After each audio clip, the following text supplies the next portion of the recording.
Saya sebagai orang politik, saya mengenal beberapa aktivis politik senior di atas saya. Satu di antaranya adalah Bang Aryadi Ahmad. Baru saja beliau menelpon saya terkait dengan beberapa isu-isu politik yang menarik perhatian beliau. Bang Aryadi ini pernah menjadi fungsionaris pemuda Pancasila beberapa waktu silam. Pernah menjadi aktivis Golkar dan pernah menjadi anggota DPR RI dari fraksi Golkar. Kemudian Bang Aryadi ini dikenal luas, cukup dekat dengan Gus Dur pada era itu. Dan yang pasti mungkin dalam ingatan kita adalah ada media namanya Teropong Senayan.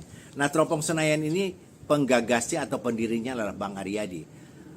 Dari beberapa isu politik yang kita bicarakan, ketika beliau menelpon saya, ada dua hal yang menarik perhatian. Pertama, terkait dengan isu judi online yang melibatkan tokoh politik seperti yang disebutkan oleh majalah Tempo. Ini analisa beliau menarik. Tidak mungkin cerita itu akan muncul dari Kamboja. Tidak mungkin cerita itu akan muncul dari orang-orang politik yang tidak mempunyai kedekatan dengan pusat kekuasaan. Karena menurut Bang Aryadi, setiap kekuasaan itu atau setiap presiden atau setiap pemerintahan selalu ada orang-orang penting, orang-orang yang menjadi kaki meja dari kekuasaan. Nah, mungkin Pak Prabowo hari ini pasti punya kaki meja yang menopang kekuasaan Pak Prabowo.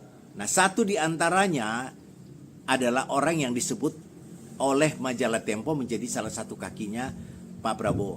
Ada kaki-kaki lain yang tidak perlu saya sebutkan di sini, tapi mungkin para netizen sudah tahu siapa yang saya maksud. Ada si A, si B, dan si C, dan lain-lain. Yang pasti mereka adalah kaki mejanya Pak Prabowo. Nah, isu mengenai keterlibatan tokoh politik di dunia judi online, menurut beliau itu tidak jauh muncul cerita itu dari salah satu kaki meja itu. Siapa saya juga tidak tahu. Yang pasti orang-orang yang berkepentingan, orang-orang yang berada di lingkar kekuasaan, ini mereka semua sedang memainkan peran-peran yang menurut Bang Aryadi ingin menonjolkan agresivitas mereka di mata Presiden Prabowo. Dan hal ini adalah sesuatu hal yang biasa di dalam sebuah politik atau sebuah organisasi apapun.